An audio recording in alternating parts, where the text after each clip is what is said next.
All right, and we are now going to join in progress Coach Tom Izzo speaking with the media following Michigan State University men's basketball's regular season finale loss to Indiana 65-64. He's also talking about the upcoming Big Ten tournament where the Spartans will face Minnesota. And as we are joining this in progress, we'll have the full press conference up just after this is over. Game. They all know what it's like, and you got to be good, you got to be lucky, and you got to be injury free, and playing good at the right time, and that's what we got to try to do.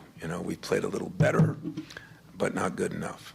And then the last time you guys were in Minnesota, that post game was probably the lowest emotionally you guys have been, players and you included. Does knowing the way that the last time you faced Minnesota there kind of add an extra layer of motivation heading into this? Yeah, I'd like to say yes. I'm not sure that players are built that same way. If that was the guy, if that was Draymond, he'd be chomping at the bit by now. If it was Denzel, if it was Mateen, he would probably already be up there. He'd probably walked. And but I don't think players are quite that way. So we got to do it a different way, and the different way is this is a good team. I mean, it wasn't, when we lost to them up there, they were playing really well. And, I think that's one thing that has been another problem with everybody trying to figure out where we're at. I think one team has 3 wins in our league. There's one team that has 7 wins, meaning 7 conference wins. And then the next is 9. I mean, again, some of you that have been here forever, it's never been like that, ever. There's usually been 2 or 3, 4 teams really low, 4 wins or less. There's usually been a middle, and then there's usually been a high. There is a high, there's a big middle, and then there's a one low. So every game you play in this year was a big game, and as I said, 2 of the teams that are 2 of the best teams, we didn't even get at home. We didn't have to play them twice, but we didn't play them at home either. So it's just harder to figure out where everybody is. So that's why I do go by the eye test. I don't go by all the numbers. And the eye test tells me we haven't played as consistent as we needed to. We've missed more free throws in games we've lost than we should. And we haven't shot the ball well in some games. Believe it or not as many as you think if you look at the stats, but some games. Kind of going off what you said, this is just a random thought, but is that more mediocrity or more parity around college basketball? I don't think necessarily the Big Ten. I think that's kind of the whole right now, right?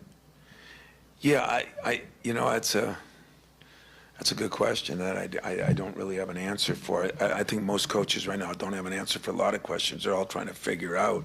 I mean, there's rumors out there right now as we speak, on some like blockbuster deals where it's like the NFL trade deadline, that kids are already moving, that are on good teams, that are playing. I mean, some of the things that I heard last night and this morning were mind-boggling. And thank God not with us, but 1 or 2 teams in our league, but other teams around. So I don't think anybody really knows, if it's mediocrity. I don't think play has been as good around the country. I think there's been more ups and downs, which I said in the first press conference. Is that because of mediocrity? Is that because of entitlement? Is that because there's maybe more good teams and it's not mediocrity? At the end of the year, I'll try to analyze that and in our final one give you a better thought from my standpoint. But right now, I just couldn't answer that. It's been more confusing. Tonight I might go recruiting, and what are you looking for? What are you looking at? It's more confusing, and a couple of people that I know that got out of it, those were the reasons. It wasn't just the money or the transfers. It's trying to figure out where you are every single day, you know, and that's never been that way in college football or basketball. The other question I had was kind of going back to the defense. If someone told you after the Michigan game that you would hold opponents to 66 or so points a game and be right there in the rebounding battle, where would you think you would be? I mean, and Yeah. how much can that maybe drive you forward when the shots have been up and down? You better go into you're like a witness that'll be, you better be careful, or we'll have to put some legal people on you, because that is the $1 million question. Where did I think we'd be? I thought we'd win 5 out of 6. I thought we'd be really good. It's pretty simple. If you do these things, those consistent things, you're going to shoot bad. As my example on football, you know, they're gonna throw a lot of incompletions, but if they don't throw interceptions for touchdowns, if their defense is good, if they control the game, you know, those stats are pretty good. You know, not great. Field goal percentage, defense a little up, not great, but everybody's is a little up if you look at that. But that's the part that's confusing. But then you look back and you lead every minute of the Ohio State game to the last 0.6 seconds. It answers it. You know what happened at Minnesota. You know, you know what happened the first game of the year. I mean, you know, you laugh about it, but it's just part of the numbers game of how many games you win and what that perception is. So if we were 21-9, you know, people would still be upset because we were picked higher at the beginning, and including me. But you'd have a better feel on this team, and then some of the big wins and some of the losses and wouldn't mean the same, you know. So I don't know. That is a really, really, really good observation that I think, as I talk to all these coaches in both sports, that's the part that's most confusing for them too. Things don't sort of add up like they used to, because I think players have so many things on their mind that some of those other things happen even when those things are stable. That's my opinion. Tom, the expectations that were put on your team basically started last April. Mm-hmm. So then that's all summer, all preseason that was around them. Mm-hmm. When you look back to the first month and a half, do you think that those expectations played any kind of role in how the season started for those guys? Was there any kind of reset within the season where it's like, all right, that's whatever we were supposed to be, forget about that. Yeah. It has to just sort of be what it is right now type of situation? You know, I don't think so. I don't think the group was cocky or arrogant or thought they were better than they were. I think there was, if you remember, in the first month of the season, I think the number 1, 2, 3 teams changed enormously. Remember the top 10, they were all over the map for a while, and I think everybody understood that. But I just keep saying, you know, if that pressure gets to you, why did you come here? You know, that's what I say. I mean, you know what you were getting into. And that's what they all wanted. They want to get into that. They want to play the better teams. I think there is a problem right now that because the accountability isn't quite as good around the world, that little things don't matter quite as much. And that's when a free throw here or a layup there, or, you know, it changes things a lot. And so that's what we're trying to impress upon them. And there has been a different mentality the last 4 games.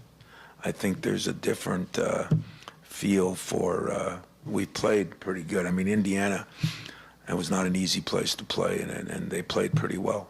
And we were right there, even with a rough start. And even the rough starts, by the way, they were the first 4 or 5 games. But then, you know, we had some great starts in games. And, you know, and Judd used to say this all the time, you know, if we have a good start, let's build on it. If we have a bad start, let's let's build on that to try to make it a good start. But let's make sure at the end we finish the right way.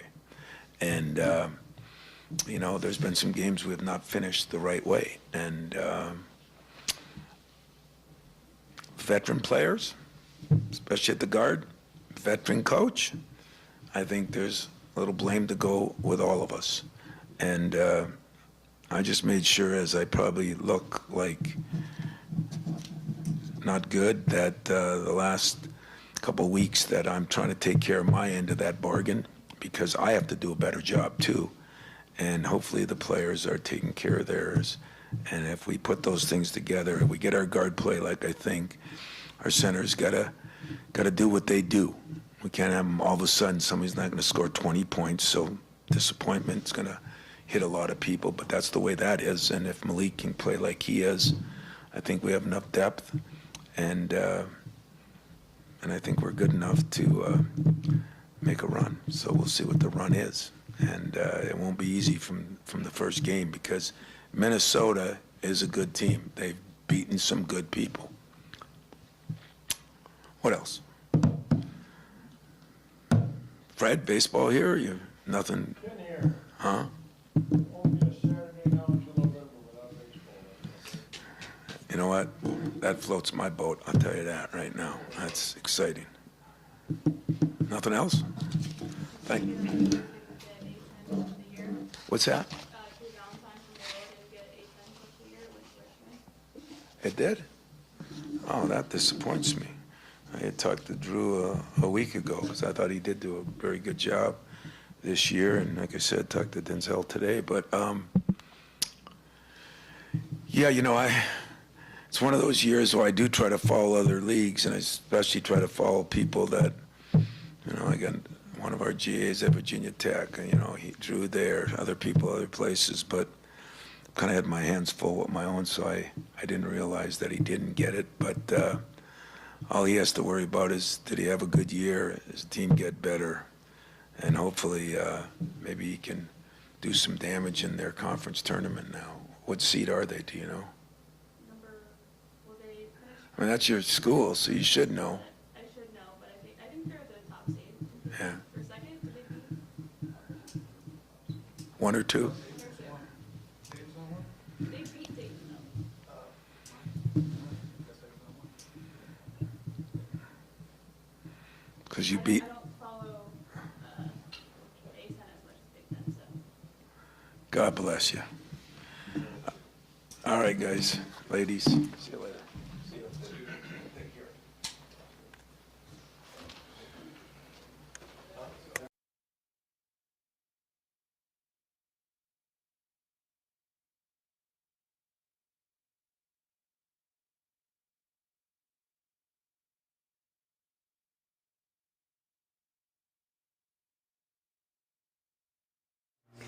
All right, you just heard from Coach Tom Izzo right there regarding the regular season ending finale against Indiana. We're going to take a quick break, as it is now 12:46. We'll be back in about, I'm going to guess, about 15, maybe 20 minutes when the court returns in the trial of James Crumbly. So until then, keep an eye on WILX.com for all of the latest.